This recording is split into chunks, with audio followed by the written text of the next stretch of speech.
There you are, yes, you, down an internet rabbit hole, curious about a great many things, among them a brief history of Kenyan music. You came to the right place. There's very little documentation of Kenyan music pre-independence.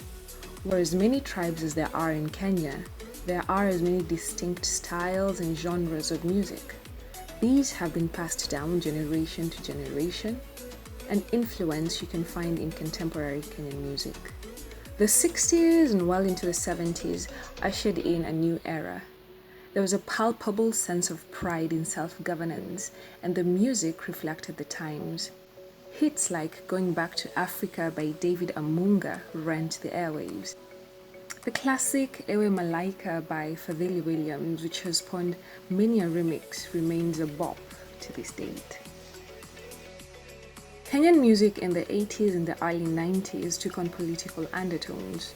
The emerging dictatorial rule of former President Moi spawned a myriad of pro-government music. There was little room, if at all, for dissent, and as such, music from this era had a very specific messaging. In the late 90s, with growing political unrest and the global reach of hip-hop, Kenyan hip-hop was birthed. The language of hip-hop was Sheng, Kenyan slang. Pioneers in this game include Ukoflani, Kalamashaka, and Mau Mau. Their music was radical and inspired by political activism, an ode to the ideals of our freedom fighters. The early 2000s saw the emergence of Genge and Kapuka as dominant music genres in Kenya. These genres have varying influences from Lingala, Benga, hip-hop. They are essentially a confluence of influences. Of the late Issa, Nameless, Necessary Noise, K-Rapt, Jua Kali, No Ninis, Naipe Tande, to name but a few. This was a golden era of music, hit after hit after hit. It was a good time to be a 90s kid.